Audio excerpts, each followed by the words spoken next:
Sally, saat pemimpin memintamu menyirami petobat baru, kau terlihat tidak begitu antusias. Adakah yang kau pikirkan? Saat ini aku mengawasi beberapa pertemuan dan masih bisa kukelola. Jika harus menyirami lebih banyak petobat, aku akan makin sibuk. Takutnya, aku terbeban pikiran dan harus berkorban lebih. Aku tahu keadaan ini salah, tapi tak tahu cara menyelesaikannya.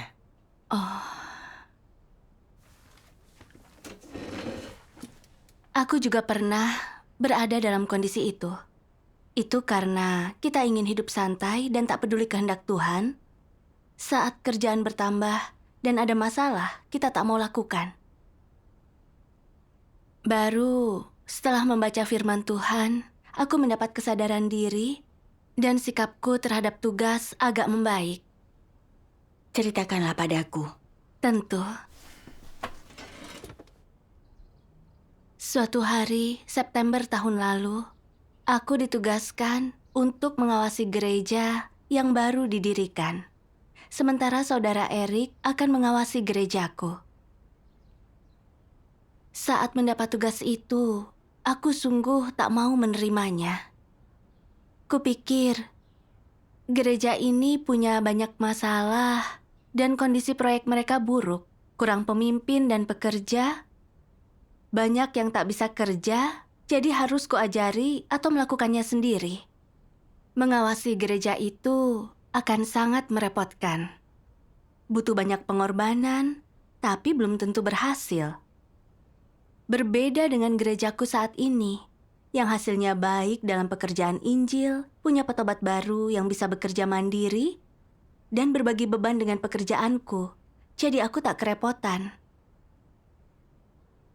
Aku semakin tak mau mengambil alih gereja itu. Kubilang padanya, Erik baru mulai dan belum siap bekerja sendirian. Jika aku pergi, dia mungkin tak bisa menangani pekerjaan di sini.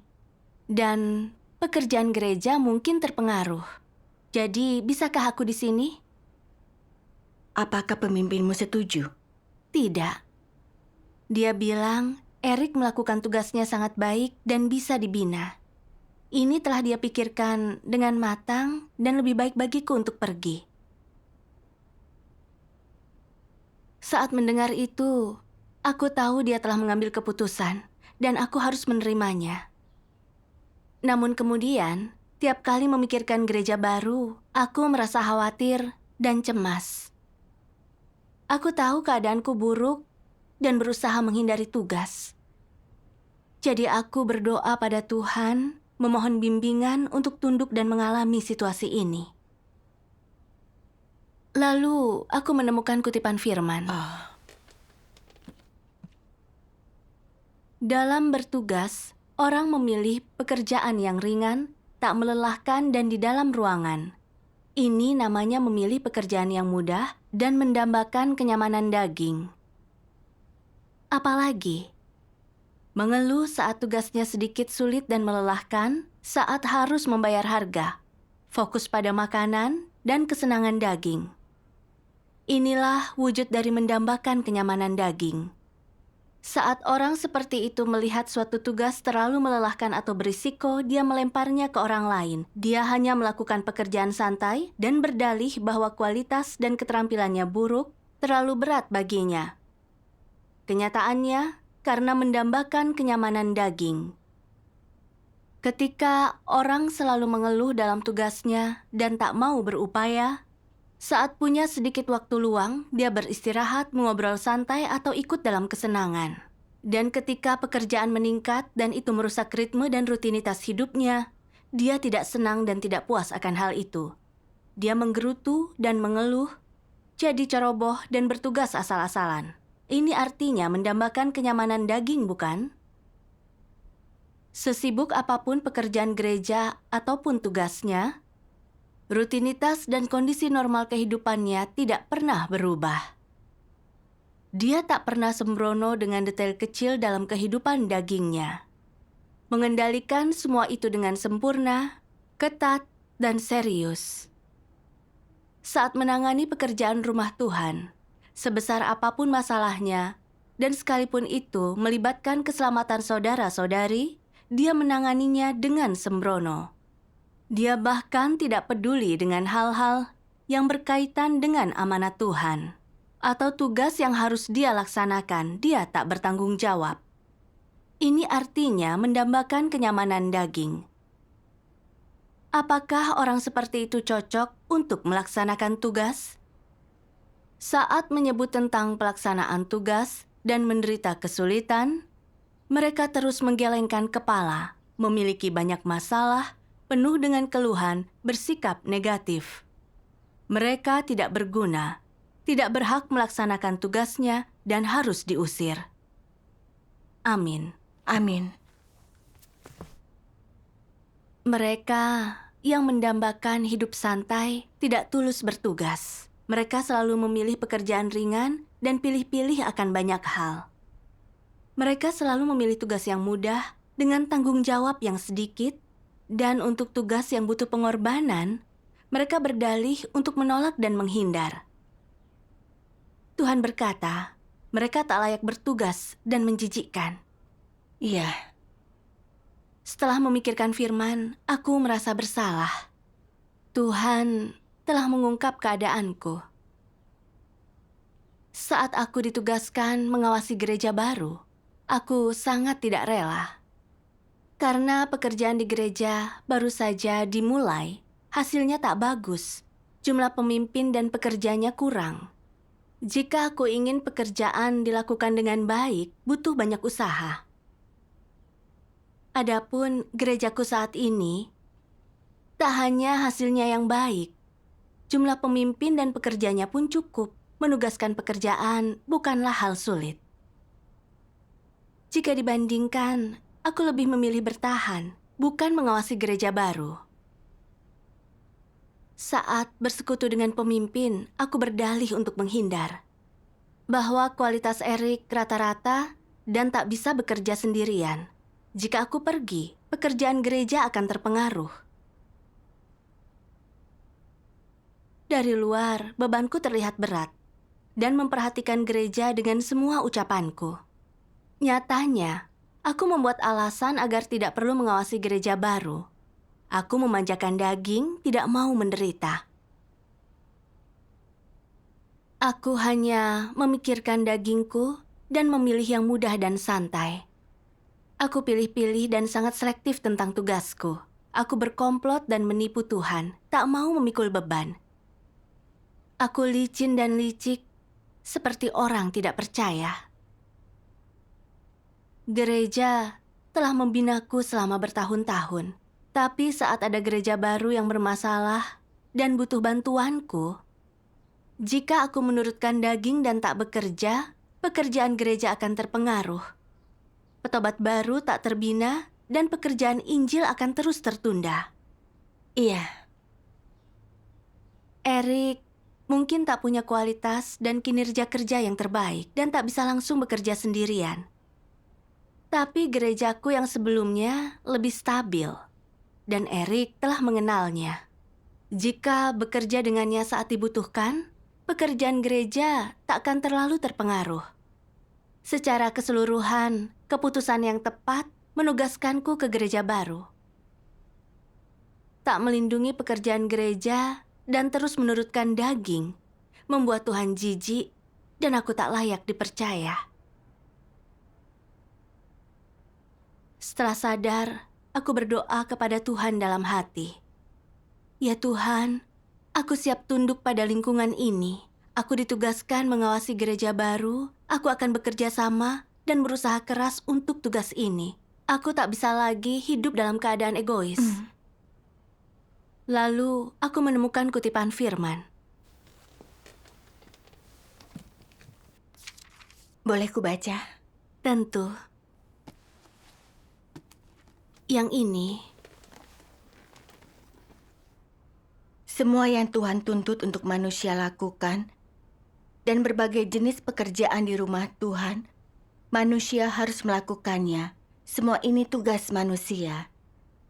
Pekerjaan apapun, ini tugas yang harus dia laksanakan. Ruang lingkup tugas sangat luas dan melibatkan banyak bidang. Tapi apapun tugas yang kau laksanakan, intinya ini adalah kewajibanmu, ini harus kau lakukan. Asal kau melaksanakannya dengan baik, Tuhan akan memujimu dan mengakuimu sebagai orang yang sungguh percaya kepada Tuhan. Siapapun kau, jika kau selalu berusaha menghindar atau bersembunyi dari tugasmu, itu artinya ada masalah. Bahasa halusnya, engkau malas, curang, lamban, dan mencari kesenangan. Bahasa kasarnya, engkau enggan melakukan tugasmu, tidak punya komitmen atau ketaatan. Jika kau tak berupaya melakukan tugas kecil ini, apa yang bisa kau lakukan? Kau mampu lakukan dengan benar? Jika orang sungguh setia dan bertanggung jawab terhadap tugasnya, selama Tuhan menginginkannya, itu yang dibutuhkan rumah Tuhan, mereka melakukan yang diminta tanpa memilih. Bukankah salah satu prinsip melaksanakan tugas adalah orang melakukan dan menyelesaikan apapun yang mampu dan harus dilakukannya? Amin. Firman Tuhan memberitahu kita sikap yang harus dimiliki terhadap tugas. Iya. Melalui firman Tuhan aku sadar, tugas apapun yang diberikan gereja, baik mudah maupun sulit, itu tanggung jawabku dan aku harus mematuhinya. Aku harus menerimanya dan bekerja keras untuk mencapai hasil. Aku harus punya hati nurani dan nalar ini. Iya,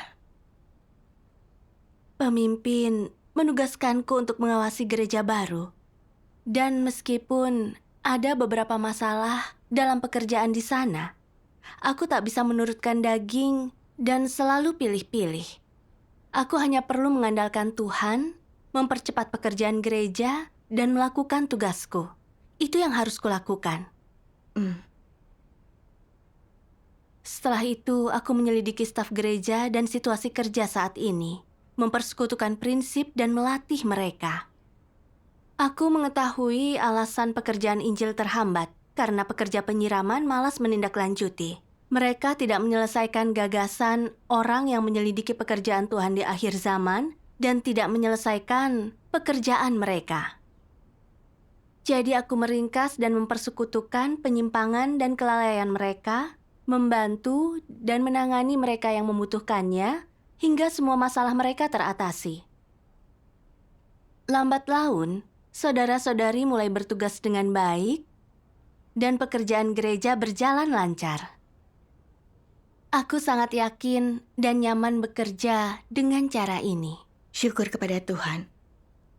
Apapun tugas kita, jika bisa tunduk dan bekerja sama, kita akan mencapai hasil yang baik. Iya. Kukira setelah melalui semua ini, aku sudah sedikit berubah. Tapi setelah itu, terjadi hal lain yang kembali mengungkap diriku. Akhir September, pemimpin berencana menugaskanku mengawasi gereja baru lainnya. Aku khawatir saat mendengarnya. Gereja itu akan lebih sulit diawasi daripada yang sekarang. Mereka kekurangan pemimpin dan pekerja dan belum lama menjalani perannya. Akan membutuhkan banyak penderitaan dan mental yang kuat agar gereja ini bekerja dengan baik. Aku tak mau menerima tugas itu. Aku berkata pada pemimpin, mengapa aku harus mengawasi gereja-gereja baru? Gereja yang kuawasi sekarang baru mulai membaik. Bisakah kau menugaskan orang lain untuk mengawasi gereja itu? Tak lama setelahnya, aku sadar berusaha menghindari tugasku lagi. Aku menurutkan daging dan tak mau berkorban. Aku berkata pada diriku, ada kehendak Tuhan di dalam situasi ini. Meskipun tak mengerti, aku tetap harus tunduk. Hatiku tak enak saat mengakhiri telepon itu. Tiap kali diberi tugas lain, yang kupikirkan bagaimana hidup lebih santai, bukan memedulikan kehendaknya, dan tunduk pada penataan dan pengaturannya. Makin merenung, makin buruk perasaanku. Aku pun berdoa pada Tuhan agar Dia membimbingku untuk mengenal diriku. Lalu aku baca 2 firman yang sangat menggugahku. Oh, Tuhan Yang Maha Kuasa berfirman, sebelum manusia mengalami pekerjaan Tuhan dan memahami kebenaran, natur iblislah yang mengendalikan dan menguasai mereka dari dalam. Secara spesifik, apa yang terkandung dalam natur itu? Misalnya, mengapa engkau egois? Mengapa engkau mempertahankan posisimu? Mengapa memiliki emosi yang begitu kuat? Mengapa engkau menikmati hal-hal yang tidak benar? Mengapa engkau menyukai kejahatan? Apakah dasar kesukaanmu akan hal-hal seperti itu? Dari manakah asal hal-hal ini? Mengapa engkau begitu senang menerimanya? Saat ini engkau semua telah memahami bahwa alasan utama di balik semua hal ini adalah karena racun iblis ada di dalam diri manusia. Jadi, apakah racun iblis itu? Bagaimana racun iblis dapat disingkapkan? Misalnya, jika engkau bertanya, bagaimana seharusnya orang hidup? Untuk apa seharusnya orang hidup? Orang akan menjawab, tiap orang memperjuangkan kepentingannya sendiri. Satu frasa ini mengungkapkan sumber penyebab masalahnya. Falsafah dan logika iblis telah menjadi kehidupan manusia. Apapun yang orang kejar, mereka melakukannya demi diri mereka sendiri. Oleh karena itu, mereka hidup hanya demi dirinya sendiri. Tiap orang memperjuangkan kepentingannya sendiri. Ini adalah falsafah hidup manusia, dan ini juga mewakili natur manusia. Perkataan ini telah menjadi natur manusia yang rusak, potret sebenarnya dari natur jahat manusia yang rusak, dan natur jahat ini telah menjadi dasar bagi keberadaan manusia yang rusak. Selama ribuan tahun, manusia yang rusak telah hidup berdasarkan racun iblis ini hingga hari ini. Semboyan mereka adalah hidup hanyalah tentang makan dan berpakaian, isi harimu dengan kesenangan karena hidup ini singkat, dan nikmatilah kesenangan sekarang pada hari ini, dan khawatirkan hari esok pada hari selanjutnya. Mereka menikmati setiap hari yang datang, mereka bersenang-senang sebanyak mungkin, dan mereka tidak memikirkan masa depan, apalagi memikirkan tanggung jawab apa yang seharusnya dipenuhi seorang pemimpin dan tugas apa yang seharusnya mereka lakukan. Mereka mengulang-ulang beberapa kata dan kalimat doktrin dan melakukan sedikit tugas remeh demi penampilan dengan cara biasa-biasa saja, tetapi mereka tidak melakukan pekerjaan nyata apapun. Mereka tidak berusaha menyelidiki masalah nyata di gereja untuk menyelesaikannya dengan tuntas. Apa gunanya melakukan pekerjaan dangkal seperti itu? Bukankah ini menipu? Bisakah tanggung jawab serius dipercayakan kepada pemimpin palsu semacam ini? Apakah mereka sesuai dengan prinsip dan persyaratan rumah Tuhan untuk memilih pemimpin dan pekerja? Orang-orang ini tidak berhati nurani ataupun nalar, mereka tidak punya rasa tanggung jawab, tetapi mereka tetap ingin melayani dalam kapasitas resmi sebagai pemimpin gereja.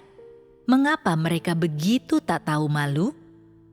Ada orang-orang berkualitas buruk yang punya rasa tanggung jawab dan mereka tidak bisa menjadi pemimpin.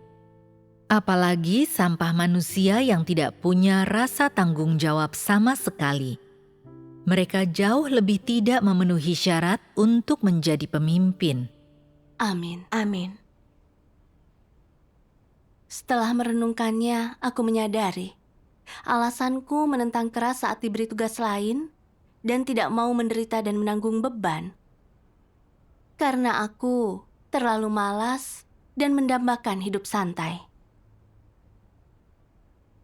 Sejak kecil, aku dipengaruhi oleh iblis dan ungkapan, tiap orang mementingkan dirinya sendiri. Nikmati kesenangan hari ini, hari esok khawatirkan nanti. Menjadi falsafah jahat yang kujalani. Pandanganku akan kehidupan dan nilai menyimpang dan rusak. Kupikir selama hidup, kita harus menikmatinya dan tak perlu membuat diri kita lelah. Kita harus memperlakukan diri kita dengan baik. Sebelum jadi orang percaya, aku mengikuti prosedur dan menyelesaikan tugas dalam pekerjaanku dan hanya melakukan yang diminta. Terkadang saat harus kerja lembur, kupikir itu terlalu melelahkan dan meminta cuti. Setelah percaya, aku masih mengejar hal yang sama. Aku berusaha agar tidak menderita dan ingin tugasku santai dan mudah tanpa masalah apapun. Saat ditugaskan untuk mengawasi kedua gereja ini yang dilanda banyak masalah dan harus banyak menderita dan berkorban, aku tak mau dan berusaha menghindar.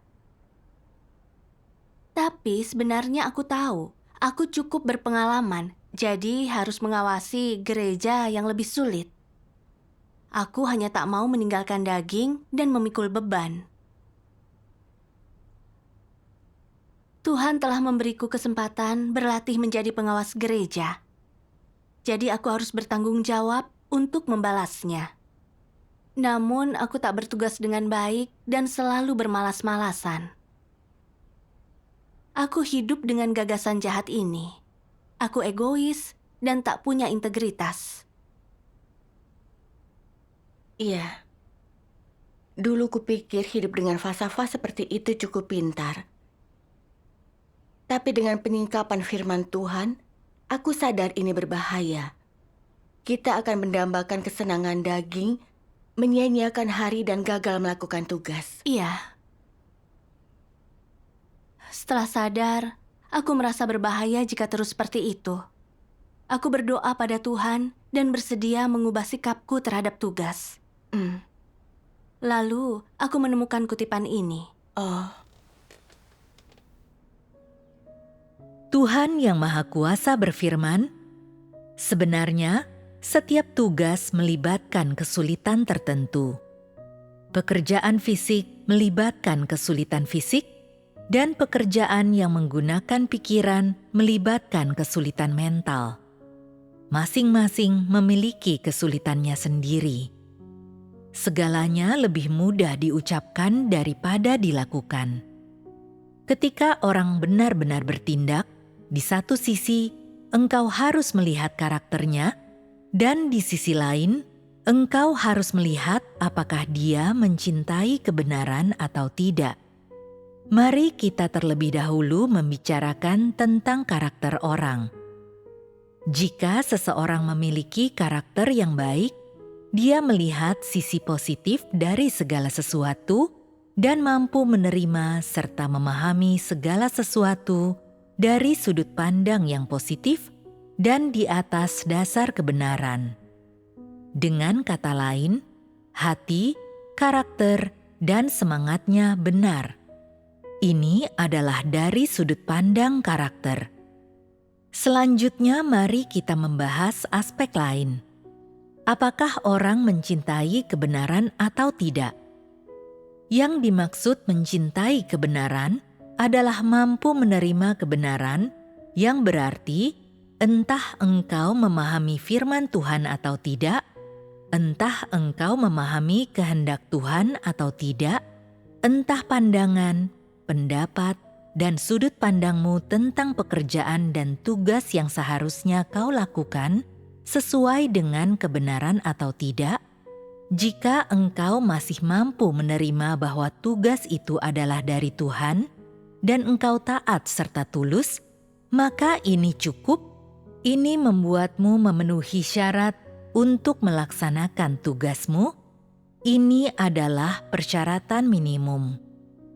Jika engkau taat dan tulus, maka ketika engkau melaksanakan tugas, engkau tidak bersikap sembrono dan asal-asalan, dan tidak mencari jalan untuk mengendur, tetapi mengerahkan segenap jiwa dan ragamu ke dalamnya.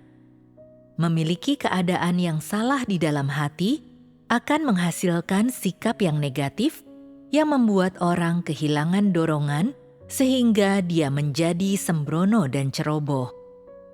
Di dalam hatinya, dia tahu betul bahwa keadaannya tidak benar, tetapi tetap tidak berusaha untuk menyelesaikannya dengan mencari kebenaran.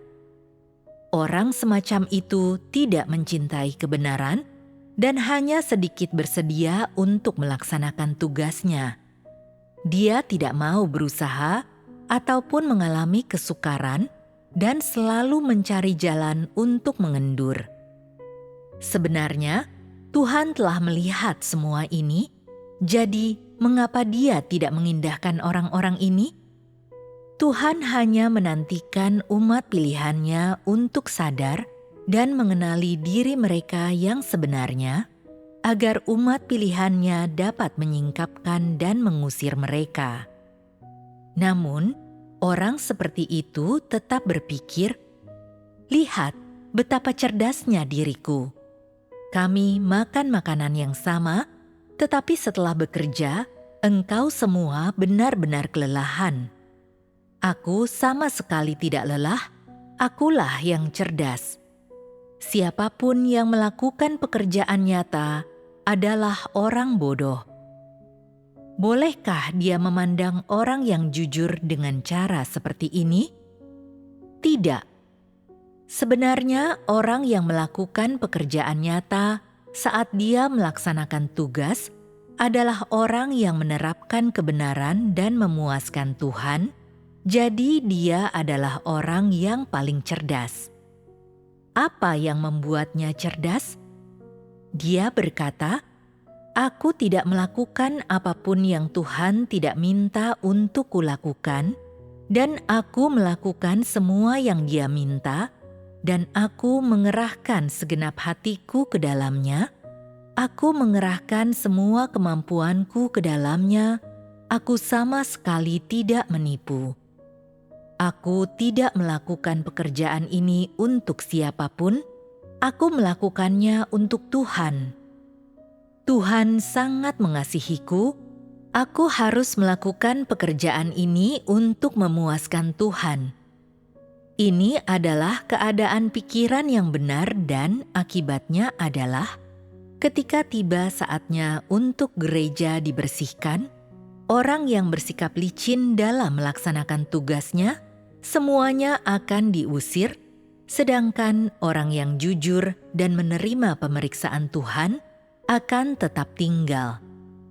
Keadaan orang yang jujur ini semakin kuat dan dia dilindungi oleh Tuhan dalam segala hal yang menimpanya. Dan apa yang membuatnya layak menerima perlindungan ini? Karena di dalam hatinya dia bersikap jujur. Dia tidak takut mengalami kesukaran atau kelelahan ketika melaksanakan tugasnya, dan tidak bersikap memilah-milah tentang apapun yang dipercayakan kepadanya. Dia tidak menanyakan alasan mengapa dia diberikan pekerjaan tersebut. Dia hanya melakukan apa yang diperintahkan. Dia taat tanpa memeriksa atau menganalisis atau mempertimbangkan hal lainnya. Dia tidak memiliki motif tersembunyi, tetapi mampu taat dalam segala sesuatu. Keadaan batinnya selalu sangat normal. Ketika menghadapi bahaya, Tuhan melindunginya. Ketika penyakit atau wabah menimpanya, Tuhan juga melindunginya. Dia sangat diberkati. Amin. Amin. Melalui firman Tuhan aku menyadari, mereka yang berhati nurani bersikap tulus terhadap tugas. Saat menghadapi masalah, mereka berkorban dan memperbaiki diri, berusaha keras untuk hasil yang baik dalam pekerjaan. Orang seperti itu menerima bimbingan Tuhan dan terus membaik. Iya. Mereka yang tak punya hati nurani mengeluh dan menggerutu saat menghadapi masalah dalam tugas, hanya memikirkan kepentingannya, tidak bekerja sama, dan menganggap dirinya pintar. Tuhan sungguh membenci orang seperti itu dan akan menyingkap dan mengusir mereka. Ya, Bukankah aku seperti itu, menganggap diriku pintar? Dari luar, aku bisa mengelabui pemimpinku. Aku menghindari penderitaan karena mengawasi gereja baru. Pemimpin tak tahu pikiranku dan tak bisa berkata apa-apa. Namun Tuhan memeriksa pikiran kita. Jika Tuhan melihatku selalu bermalas-malasan dalam tugas, tanpa melindungi pekerjaan gereja, Dia akan membenciku. Jika tidak bertobat, aku akan ditinggalkan dan diusir Tuhan. Aku ingat orang-orang yang dulu telah disingkirkan. Mereka selalu bermalas-malasan dan seenaknya, dan disingkirkan dari jajaran orang yang bertugas. Korban dari kepandaian mereka sendiri. iya. Saat orang mendambakan hidup santai dan tak mau berkorban, mereka menunda pekerjaan gereja dan juga merugikan diri sendiri. Iya. Merenungkan semua ini, aku merasa agak takut. Jadi aku berdoa kepada Tuhan, bersedia memperbaiki sikapku, bertanggung jawab, dan melakukan tugas dengan baik. Lalu, aku membaca satu kutipan firman yang memberiku jalan penerapan. Tuhan Yang Maha Kuasa berfirman, setelah menerima apa yang dipercayakan Tuhan kepadanya, Nuh mulai melaksanakan dan menyelesaikan pembangunan bahtera itu, seolah-olah itu adalah hal terpenting dalam hidup dan keberadaannya, tanpa sedikit pun berpikir untuk menunda.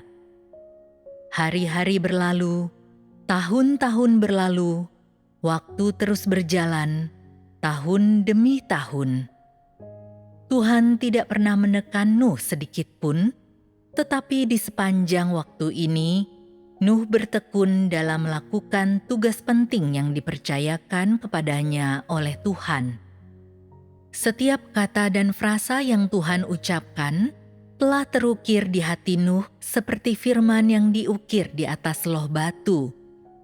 Tanpa menghiraukan perubahan di dunia luar, ejekan orang-orang di sekitarnya, kesukaran yang ada, atau kesulitan yang dia hadapi, dia bertekun dengan sepenuh hati melakukan apa yang telah dipercayakan kepadanya oleh Tuhan, tidak pernah putus asa atau berpikir untuk menyerah.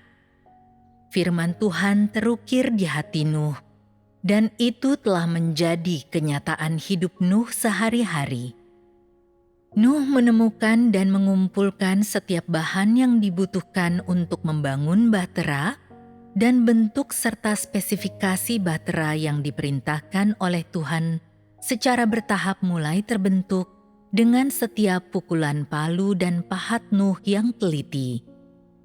Selama angin atau hujan, dan bagaimanapun orang-orang mengejek atau memfitnahnya, kehidupan Nuh berjalan dengan cara ini tahun demi tahun. Tuhan secara diam-diam mengawasi setiap tindakan Nuh tanpa pernah mengucapkan firman lagi kepadanya, dan hatinya tersentuh oleh Nuh. Namun, Nuh tidak mengetahui atau merasakan hal ini. Dari awal sampai akhir, dia hanya membangun bahtera dan mengumpulkan segala jenis makhluk hidup dengan kesetiaan yang tak tergoyahkan kepada firman Tuhan. Dalam hati Nuh, tidak ada perintah yang lebih tinggi yang harus dia ikuti dan laksanakan. Firman Tuhan adalah arah dan tujuannya seumur hidup. Jadi, apapun yang Tuhan katakan kepadanya, apapun yang Tuhan minta atau perintahkan kepadanya, Nuh bukan hanya tidak lupa, dia tidak hanya menyimpannya di benaknya, tetapi juga menjadikannya kenyataan dalam hidupnya sendiri menggunakan hidupnya untuk menerima dan melaksanakan amanat Tuhan. Dan dengan cara ini, papan demi papan, bahtera itu dibangun. Setiap tindakan Nuh, setiap harinya, didedikasikan untuk melaksanakan firman dan perintah Tuhan. Mungkin kelihatannya, Nuh tidak sedang melakukan pekerjaan penting, tetapi di mata Tuhan, semua yang dia lakukan, bahkan setiap langkah yang dia ambil untuk mencapai sesuatu, setiap pekerjaan yang dilakukan oleh tangannya, semuanya berharga dan layak untuk dikenang dan layak dicontoh oleh umat manusia ini. Nuh dengan teguh berpegang pada apa yang telah dipercayakan kepadanya oleh Tuhan. Dia teguh dalam kepercayaannya bahwa semua firman yang diucapkan Tuhan adalah benar. Akan hal ini dia tidak ada keraguan. Dan sebagai hasilnya, bahtera itu selesai dibangun dan segala jenis makhluk hidup dapat hidup di dalamnya. Amin. Amin. Kita harus meniru sikap Nuh terhadap amanat Tuhan. Iya. Kisah Nuh sangat memengaruhiku. Setelah dipercayakan amanat Tuhan, Nuh tak pernah memikirkan kepentingannya sendiri. Hanya fokus menjalankan amanat Tuhan. Dia mengesampingkan segala hal. Dan meskipun membangun bahtera adalah proyek besar yang sulit, Nuh terus membangun papan demi papan, hujan atau cerah selama 120 tahun. Dia tak pernah mengeluh. Dan melaksanakan amanat Tuhan dan mendapat perkenanannya. Iya. Membandingkan sikapku dengan sikap Nuh pada amanat Tuhan, aku merasa buruk.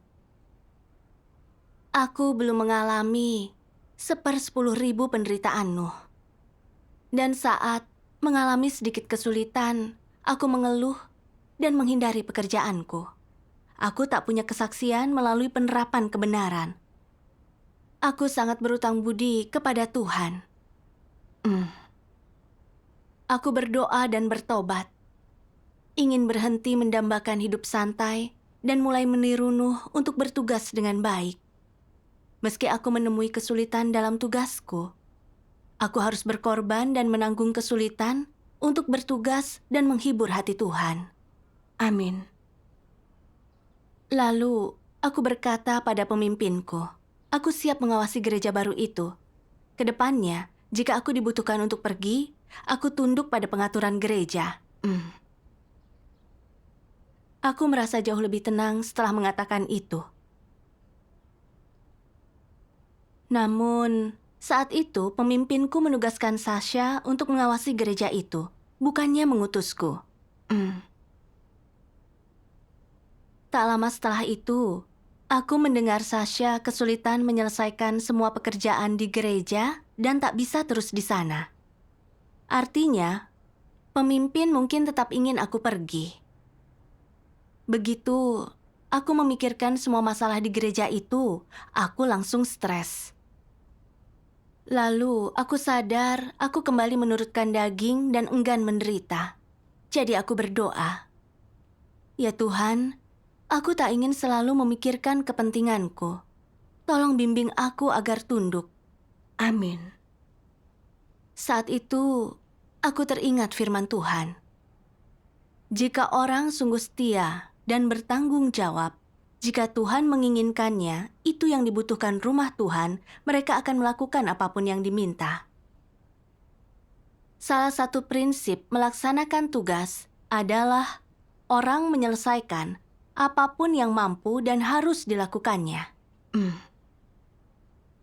Firman Tuhan menyadarkanku, apapun peran yang mereka dapat, orang yang setia kepada Tuhan akan berusaha sekuat tenaga memenuhi tugasnya. Dia menjunjung tinggi pekerjaan gereja.